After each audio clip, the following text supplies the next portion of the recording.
तो last lecture में हमने क्या पढ़ा था, displacement vector and position vector.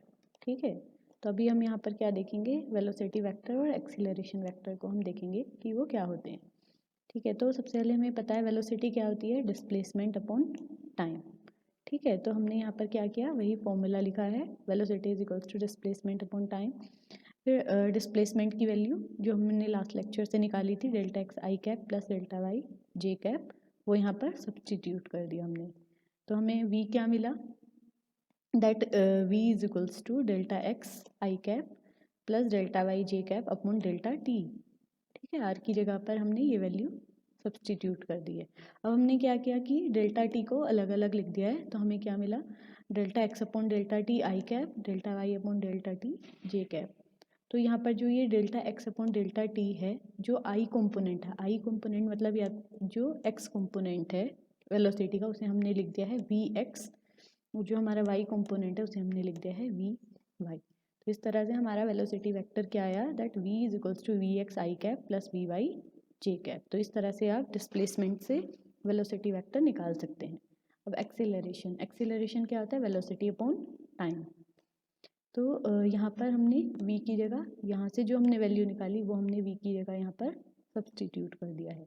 तो फिर से हमारा है delta v x i cap plus v y j cap upon delta t. अब फिर से डेल्टा टी को एक बार वी एक्स के साथ लिख दिया, एक बार वी वाई के साथ लिख दिया।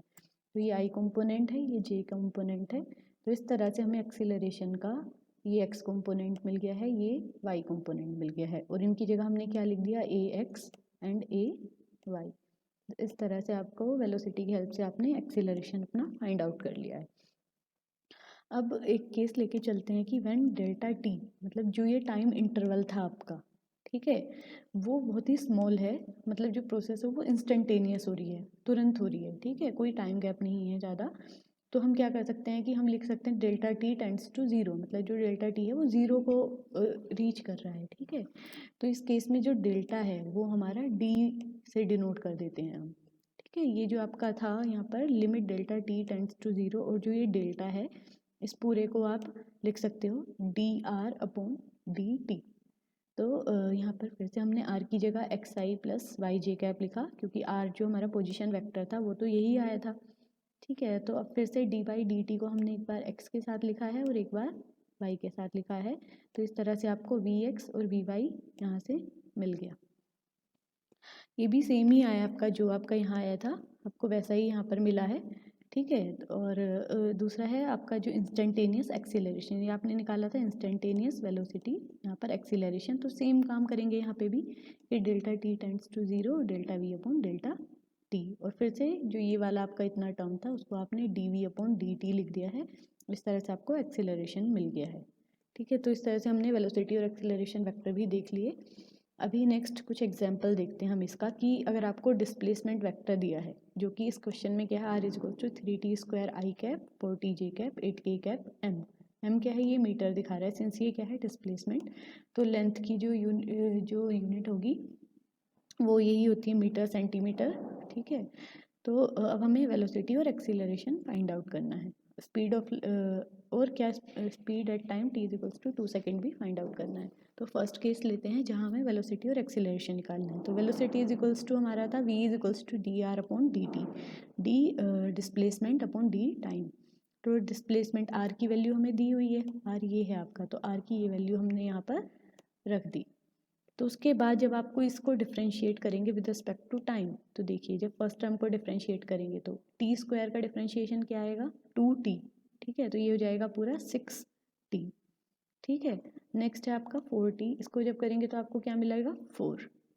बाकी जो 8k है, सिंस इसमें कोई भी t का टर्म नहीं है और ये कांस्टेंट वैल्यू, तो जब कांस्टेंट का डिफरेंशिएशन करते हैं वो क्या आता है, 0।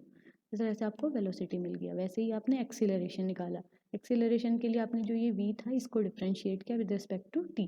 तो फिर से यहाँ पर ये तो कांस्टेंट हो गया, ये 0 हो गया, तो यहाँ से आपको 6i कैप मिल गया। इस तरह से आपको अपना एक्सीलरेशन और वेलोसिटी मिल गया, और यूनिट्स सिंस टाइम का यहाँ पर सेकेंड है तो आपको मिल गया मीटर पर सेकंड, और ये एक्सेलरेशन के लिए मीटर पर सेकंड स्क्वायर।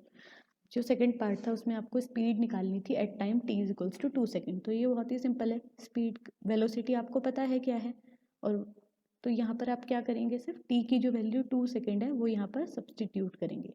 तो जब आप 2 यहाँ पर सब्सटीट्यूट करेंगे तो आपको क्या मिलेगा, यहाँ पर आपको मिलेगा 12 T i cap plus 4 ji.